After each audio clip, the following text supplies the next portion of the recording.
Back to सुबह सवेरे पाकिस्तान। और जिस तरह से हमजा हम सबका ख्वाब होता है, बल्कि सारे हमारे जो व्यूअर्स में देख रहे हैं उनका भी ख्वाब होगा कि उनका अपना घर हो, लेकिन आज महंगाई का जो दौर है उसमें लोग सोचते हैं कि यार इतना महंगा मतलब सब कुछ हो गया है, मटेरियल महंगा हो गया तो घर कैसे बनाएं। लेकिन जिस तरह से मौजूदा हुकूमत की अगर बात कर ली जाए तो आवाम को 50 लाख घरों की तैयारी का सुहाना ख्वाब भी दिखा रही है, जिस पर अरबों रुपए की लागत आएगी। जिस तरह मैंने पहले भी कहा, महंगाई का दौर है तो बड़ा मुश्किल है आम आदमी के लिए, लेकिन अब हमारे व्यूअर्स को बताओ ना कि अब उनके लिए आसानी भी हो गई है। हाँ, ऐसी चीज़ें हैं, ऐसे हवा के जो है ना, ताज़ा हवा के झोंके आते हैं जिससे एक उम्मीद बन जाती है कि एक गरीब आदमी, हम खास तौर पर आज गरीब आदमी की बात करने जा रहे हैं कि वो कैसे मतलब घर उसको कहें या एक छत कह लें कि वो छत के नीचे, अपनी छत के नीचे कम पैसों के अंदर जो है एक तो छत उसको मुयस्सर आ सकेगी और फिर वो अपनी ज़िंदगी बसर कर सकता है। हम गरीब आदमी की ख़ास तौर पर बात करने जा रहे हैं, फिर मुतवस्सित तबके की भी कुछ बात हम इसमें करेंगे। मुल्क की एक काबिल फ़ख्र माहिर तामीरात यास्मीन लारी साहिबा ऐसा मंसूबा लेकर सामने आई हैं जो ना सिर्फ सस्ता है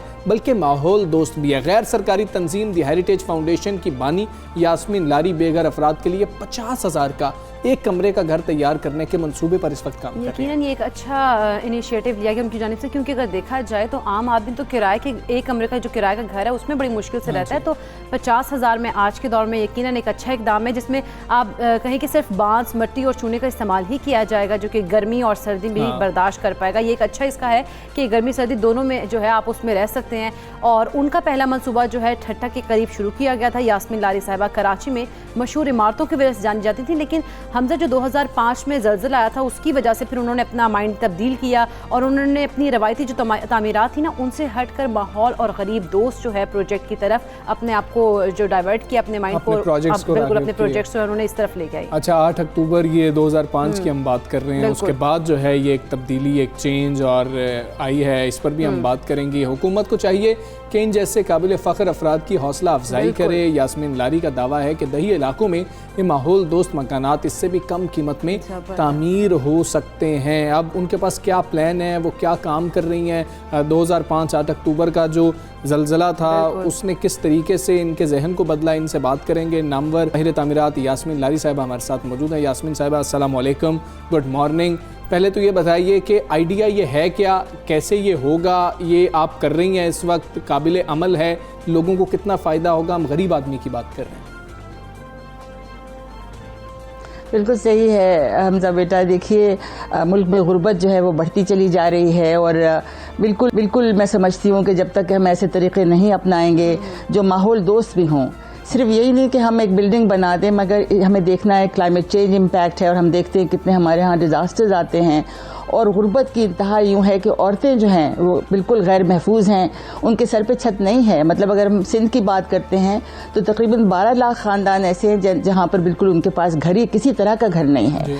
तो ये तो मैं आप समझिए 2005 जैसे आपने जिक्र किया तब से मैं लगी हुई हूँ इन कामों में और हम अब तक 40,000 घर बना चुके हैं सिंध में, जो मिट्टी और चूने और बांस के बने हैं।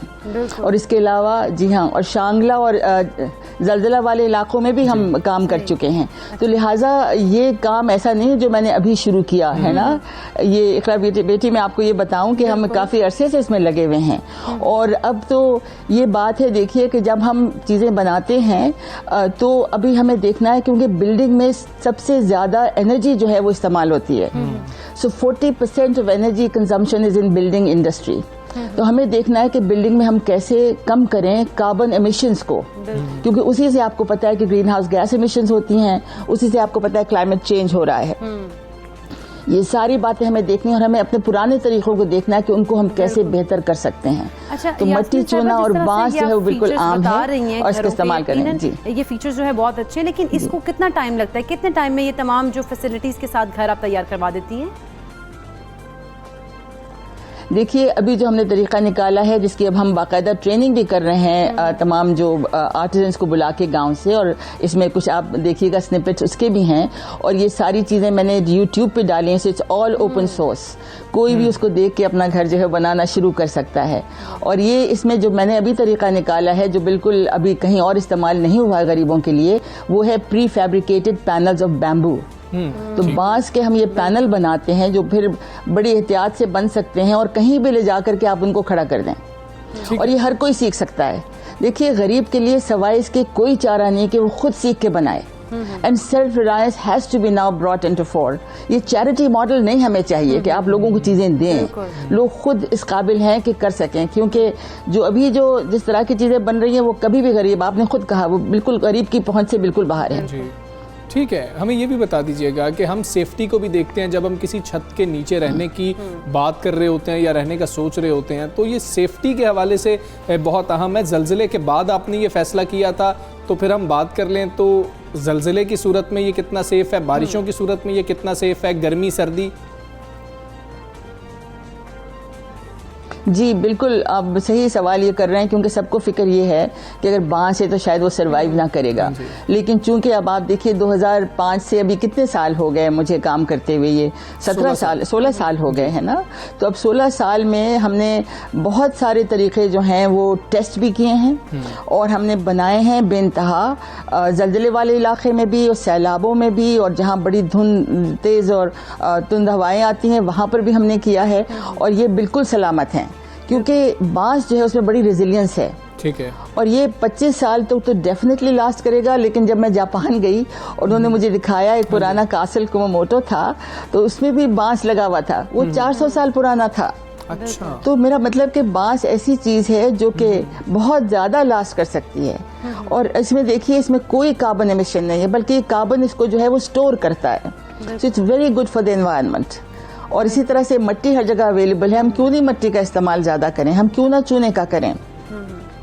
आपको बताती चलूं कि चूना जो है, इससे तमाम आपके जो किले बड़े बड़े हैं, चाहे लाहौर के हों चाहे और जगह के, या रोहतास का किला है, या अगर आप उससे पहले तैमूर के ज़माने में चले जाइए या आप रोमन्स के ज़माने में चले जाइए, तो चूने का इस्तेमाल होता था। चूना सीमेंट से कहीं ज़्यादा मजबूती लेके आता है बास जगह पे, और वो हमने ख़त्म कर दिया क्योंकि हमें बताया गया कि सीमेंट ज़्यादा मजबूती लाता है, लेकिन ये बात गलत है। तो लिहाजा हमें चूने को पॉपुलराइज करना है। इसका कॉस्ट 1/3 है फ्रॉम सीमेंट, और इसकी बड़ी खुसूसियात हैं, ये भी माहौल दोस्त है ना। तो हमें अब ये देखना है, सिर्फ बिल्डिंग नहीं बना देनी है, हमें बाकी चीज़ों का भी ख्याल करना होगा। जी ठीक है। अच्छा यास्मीन साहब, जिस तरह से हुकूमत पाकिस्तान ने नया पाकिस्तान हाउसिंग प्रोजेक्ट भी स्टार्ट किया, तो क्या इस प्रोजेक्ट में आपकी खिदमात भी ली गई हैं? नहीं जी, मुझसे तो किसी ने बात नहीं की है। मैं तो देखिए गरीबों में काम करती हूँ, मुझे तो महल्लात से और जो ऐवानों में लोग रहते हैं उससे मेरा कोई ताल्लुक़ नहीं है, और मेरा ख्याल ये कि हमें लोगों तक पहुँच के उन्हीं को फ़ाल करना है। क्योंकि मसला ये वाला है कि जब हुकूमतें काम करती हैं तो उनको ये ख्याल होता है कि इसमें इंडस्ट्री भी और आगे जाए, लिहाजा उनकी सारी जो इमारतें हैं वो उसमें आपको पता है सीमेंट और स्टील और ब्रिक का इस्तेमाल होगा। और मैं आपको बता दूं कि एक तखमीना किया गया था जब सैलाब के बाद कि अगर 1 लाख घर बनाए जाते हैं पक्की ईंट से, तो इसका मतलब है 50,000 एकड़ के जो फॉरेस्ट हैं वो सारे ख़त्म हो जाएंगे, और हो गए थे काफ़ी सारे। तो लिहाजा जो चीज़ें हम कर रहे हैं, सीमेंट और स्टील बहुत ही ज़्यादा डिसरप्टिव हैं, उनकी they are hugely energy consumptive, उनका इस्तेमाल तो हमें बिल्कुल मिनिमाइज कर देना चाहिए। ठीक है। और हमें सोचना चाहिए कि हम कैसी बिल्डिंग्स बनाएं जिसमें ये चीज़ें ना ली जाएं। ठीक है। ठीक है यास्मीन लारी साहिबा, ये तो हमने बात कर ली गरीब लोगों की, पॉवर्टी लाइन से नीचे ज़िंदगी बसर करने वालों की, खुसूसी तौर पर हम इसमें बात कर रहे थे। अब हम कुछ शहरों की तरफ थोड़ी सी बात कर लेते हैं, रुख कर लेते हैं। गवर्नमेंट की जानिब से कुछ कर्जे भी दिए जा रहे हैं, लेकिन लोग ये शिकायत कर रहे हैं कि कर्जे इतने नहीं हैं कि हम बड़े शहरों के अंदर अपने घर तामीर कर सकें। मुतवस्सित तबके की अब हम बात कर रहे हैं, मिडिल क्लास फैमिलीज़ की बात कर रहे हैं, वो क्या कर सकते हैं अगर उनको 20 लाख 30 लाख रुपया, या फिर उनके पास अगर प्लॉट है तो फिर कुछ पैसे दिए जा रहे हैं, तो वो क्या करें? ऐसा क्या मॉडल उनके पास आप उनको सजेस्ट करेंगी कि वो अपना घर बना सकते हैं? जी, आपने बहुत अच्छी बात की, क्योंकि मिडिल क्लास जो है वो सबसे ज़्यादा इफेक्टेड है, इसलिए उनको रखाव भी अपना रखना पड़ता है, उनको चीज़ें भी देखनी होती हैं, शहरों में ज़्यादातर वो रहते हैं। तो इसमें ये है कि हमने डिज़ाइन किए हैं डबल स्टोरी स्ट्रक्चर्स भी, लेकिन आई हैव टू से कि मैंने अभी तक शहरों के लिए और अमीरों के लिए नहीं किया है। लेकिन मैं ये देख रही हूँ कि बहुत से अब आर्किटेक्ट्स इस तरफ उनकी नज़र आ रही है कि वो भी ये इस्तेमाल करें, और अब जो मैंने तरीक़े जो यूट्यूब पे डाल दिए हैं उनको ले करके बड़ी सारी चीज़ें अब डिज़ाइन की जा सकती हैं कि शहरों के लिए भी मुनासिब हों। और मेरा अपना ख्याल ये है कि अगर कच्ची ईंट का इस्तेमाल हम करें, कच्ची ईंट स्पेशली जब उसको हम स्टेबलाइज करते हैं चूने के साथ, तो बहुत ही वो मजबूत बन जाती है। तो लिहाजा और ईंटों के बजाय जिसको हम पक्की ईंट कहते हैं उसके इस्तेमाल की हमें अब कोई ज़रूरत नहीं है। हम ये चूने वाली ईंट इस्तेमाल करें, हम बांस के जो है वो छतें बनाएं, तो आप देखिएगा कि आपका कॉस्ट आधा तो क्या 1/3 से भी कम हो जाएगा। क्योंकि फिर डिपेंड करता है स्ट्रक्चर का, आपका कॉस्ट हम बिल्कुल मिनिमाइज कर देंगे। फिर आप उसमें जो चाहें फिनिशेस कर लें, जो आपको दिखाना है उसमें आप मार्बल भी लगा सकते हैं, उसमें कोई मसले की बात नहीं है ना। लेकिन आपका स्ट्रक्चर हमें अब सस्ता चाहिए ताकि लोगों की पहुंच में हो जाए वो। बिल्कुल ठीक है। यास्मीन लारी साहबा, आपने जापान का जिक्र किया, अगर हम वहाँ पर सिर्फ टोक्यो की भी बात कर लेते हैं, बाकी नीचे हम नहीं जाते, योकोहामा की बात कर लेते हैं, वहाँ पर भी घर इस मॉडल पर नहीं बन रहे होते शहरों के अंदर जो पाकिस्तान के अंदर बन रहे हैं, लेकिन वहाँ पर हम जलजला देख रहे होते हैं तो जलजले बहुत ज़्यादा आ रहे होते हैं, वहाँ पर बर्फ़बारी भी हो रही होती है, वहाँ पर हालात भी पाकिस्तान से ज़्यादा मुश्किल हैं लोगों के लिए रहने के लिए। तो हम उस मॉडल को क्या फॉलो नहीं कर सकते हैं, या फिर हम हिचकिचाहट महसूस करते हैं, हमें सीमेंट का घर चाहिए? असल में सीमेंट को खामखा के वास्ते मकबूल कर दिया गया। ये सारा आपको पता है एक इंडस्ट्री है, उसका वो चाहती है कि ये चीज़ें कि सीमेंट का इस्तेमाल ज़्यादा हो, स्टील इंडस्ट्री चाहती है कि इसका इस्तेमाल ज़्यादा हो, तो वो तो बहुत ज़्यादा मार्केटिंग करते हैं ना। तो मट्टी की मार्केटिंग की तो कोई भी मौजूद नहीं है आपके पास। मट्टी की कौन मार्केटिंग करेगा, उसमें किसी का पैसा नहीं बनता।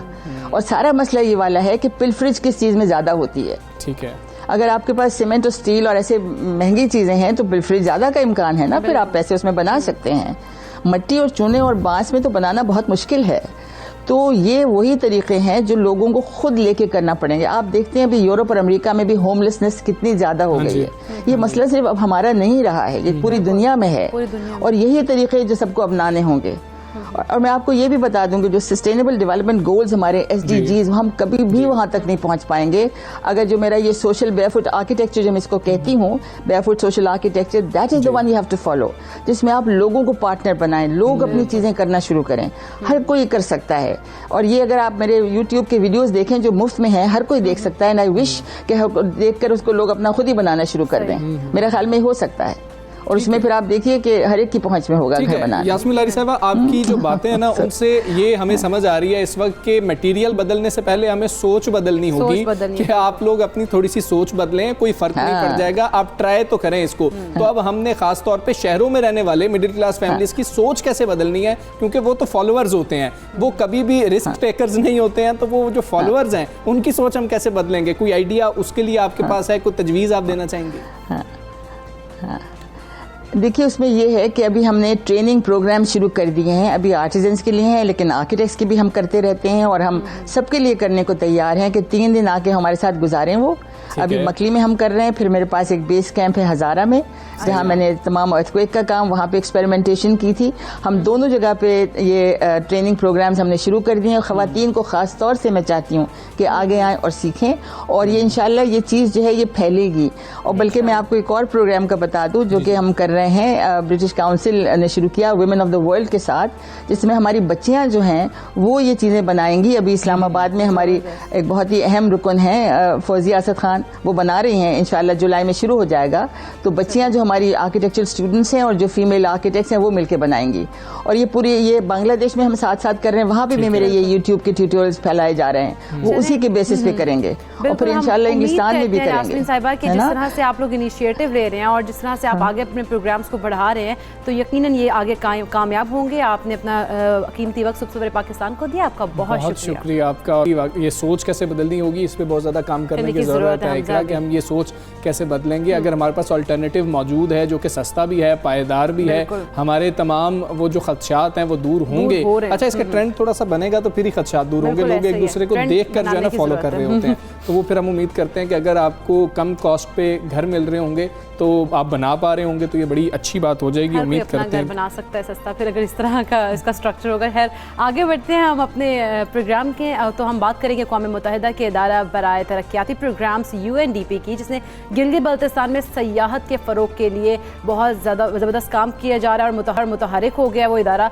इस सिलसिले में मकामी हुकूमत के साथ मिलकर मुतादिद मंसूबों पर काम भी किया जा रहा है। अच्छा, उनमें से जो एक मंसूबा है ना वो फूड है कि फूड के शोबे में सरमायाकारी है, जिसमें गिलगित बल्तिस्तान के मकामी पकवानों और ग़िज़ाओं को उजागर किया जाएगा। ज़बरदस्ती, बड़ा अच्छा आइडिया, क्योंकि वहाँ की जो खाने पीने का तुम्हें तो वैसे भी ज़्यादा अच्छा लगता है और वहाँ की जो ग़िज़ाएं और वो खाने पीने ना वो है भी बहुत ज़बरदस्त हमजा।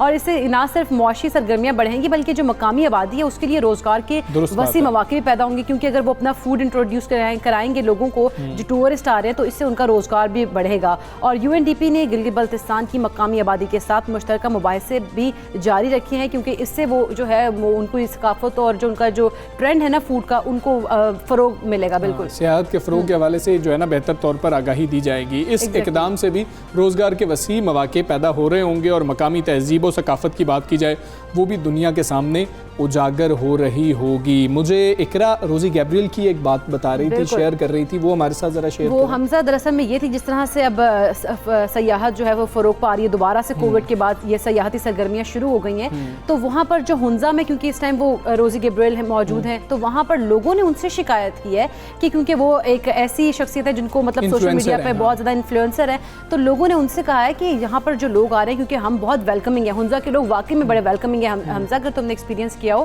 तो वो लोगों को खुशामदीद कहते हैं वहाँ पर जितने भी टूरिस्ट आते हैं, लेकिन उन्होंने एक रिक्वेस्ट की है कि जितने भी लोग वहाँ पर आ रहे हैं वो आए, इंजॉय करें, लेकिन वहाँ पे गंद ना फैलाएं, कूड़ा ना फेंकें, क्योंकि वहाँ पर बहुत ज़्यादा अब इस तरह के केसेस भी सामने आए, क्योंकि कूड़ा लोग वहाँ पर फेंक रहे हैं, खाने पीने की चीज़ें खाई हैं तो रैपर्स वहाँ पर फेंक दिए, तो इस किस्म की जो चीज़ें वो ख़राब, मतलब इस तरह के माहौल दोस्त जो चीज़ें वो माहौल को दोस्त को मतलब बनाना चाहिए ना, माहौल दोस्त चीज़ों को बनाना चाहिए, ख़राब नहीं करनी चाहिए। तो शहरियों से ख़ास तौर पर अपील की जाती है, जब ऐसे खूबसूरत कुदरती मकामात पर जाएँ तो गंद मत फैलाएं, गंद मत फैलाएं। कोशिशें हो रही हैं, पाकिस्तानी सयाहत को दुनिया भर में जो है एक्नॉलेज किया जा रहा है, लोग यहाँ पर आ रहे हैं बाहर से। और वज़ीर-ए-आज़म साहब का तो पहली तकरीर हम जब वज़ीर-ए-आज़म साहब की जब दोहराते हैं, याद करते हैं उसको, तो फिर हमें पता लगता है कि सयाहत के ऊपर उन्होंने बहुत ज़्यादा जोर दिया था। तो सयाहत के हवाले से बहुत ज़्यादा मौके पाकिस्तान में मौजूद हैं, लेकिन हमें भी कुछ अपने रवैयों को बदलना होगा। और फिर मकामी सकाफ़त की हम बात कर रहे होंगे तो उसका जब उसको उजागर किया जा रहा होगा तो ये बहुत अच्छी बात है। अब हम क्योंकि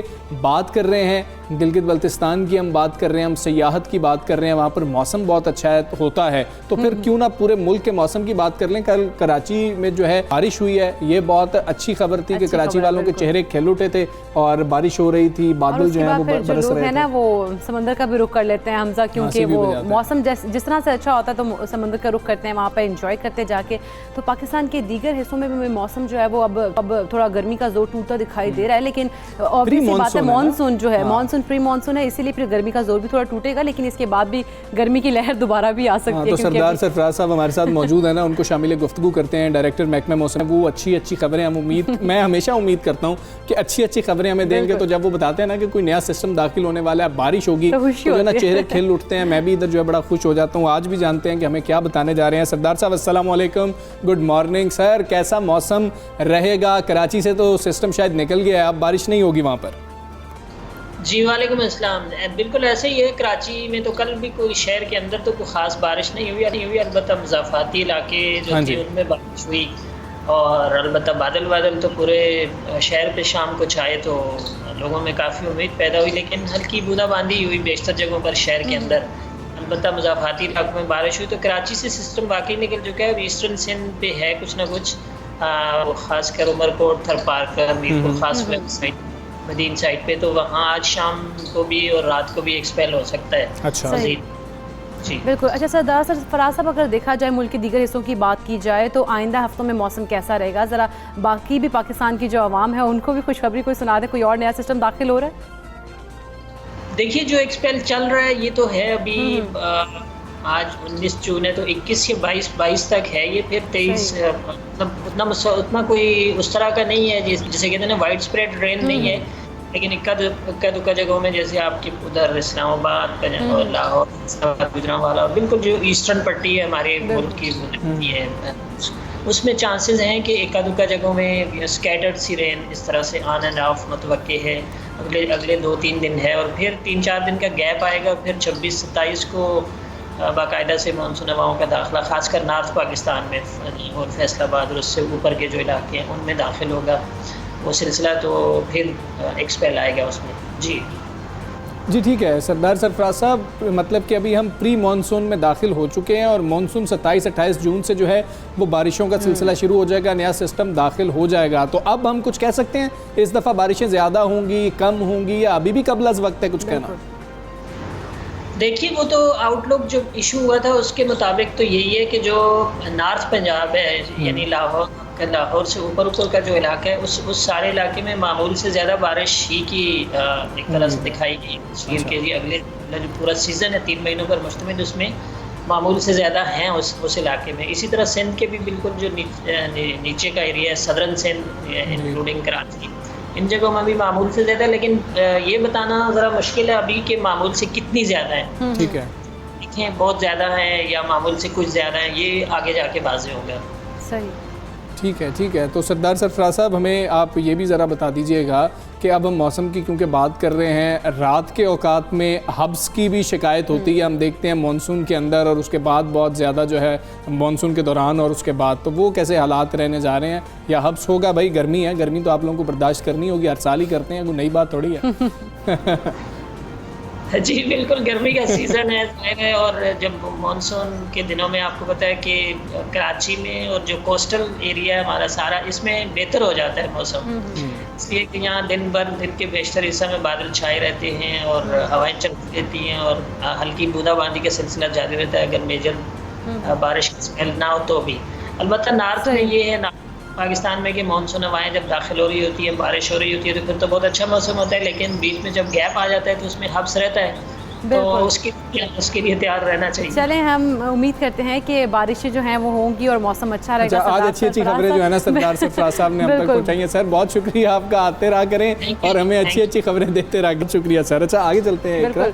पाकिस्तान रेलवे की जानिब से एक इनिशिएटिव लिया गया है और शहरियों की हिफाजत को यकीनी बनाने के लिए एक आगाही मुहिम शुरू की गई है, जिसमें कहा गया है कि शहरी फाटक क्रॉस करते हुए एहतियाती तदाबीर इस्तेमाल करें। हमजा, ये बहुत ज़रूरी है। गैर कानूनी अंदाजे से, मतलब गैर कानूनी अंदाज से अगर हम रेलवे लाइन अबूर करते हैं या लाइन पर से गुजरते हैं तो ये कानूनन एक जुर्म है। रेलवे हुकाम का कहना है कि रेलवे लाइन अबूर करने के लिए फाटक और रेलवे पुलों का इस्तेमाल यकीनी बनाएं, ये बहुत ज़्यादा ज़रूरी है और ये हमारे लिए भी बहुत ज़्यादा ज़रूरी है और बहुत ज़्यादा ज़रूरी है जब ट्रेन इतनी स्पीड में जा रही होती है, तो उसके लिए भी बहुत ज़्यादा ये ज़रूरी है। बिल्कुल ऐसी है। और इसकी खिलाफ वर्जी करने वालों के खिलाफ रेलवे एक्ट के तहत कार्रवाई भी उन्होंने कहा कि की जाएगी और मुहिम में ये भी कहा गया है कि शहरी जिम्मेदारी का मुजाहरा करते हुए अपनी भी और दूसरों की भी जिंदगियों की हिफाजत करें, उनको महफूज अच्छा जी, फाटक में होता क्या? अगर आप किसी छोटे इलाके पे चले जाए ना इकरा, फाटक में होता ही है कि जी फाटक बंद हो गया। अब बाइक्स वाले और साइकिल्स वाले ने तो पता क्या करना है कि फाटक बंद है, उन्होंने पटरी की तरफ चले जाना है, उन्होंने करना है कि जी ऊपर से जाएं और ये जो है ना सेकंड्स की गेम हो रही होती है, ऐसा लगता है कि मूवी शूट हो रही है। भी हम हमारे व्यूअर्स देख सकते होंगे, क्योंकि अगर फाटक बंद भी हो लोगों को फिर भी होता है कि हम बस जल्दी से क्रॉस कर लें। हालांकि फाटक बंद करने का मकसद यही है कि ट्रेन आ रही है, अभी आप रुक जाए,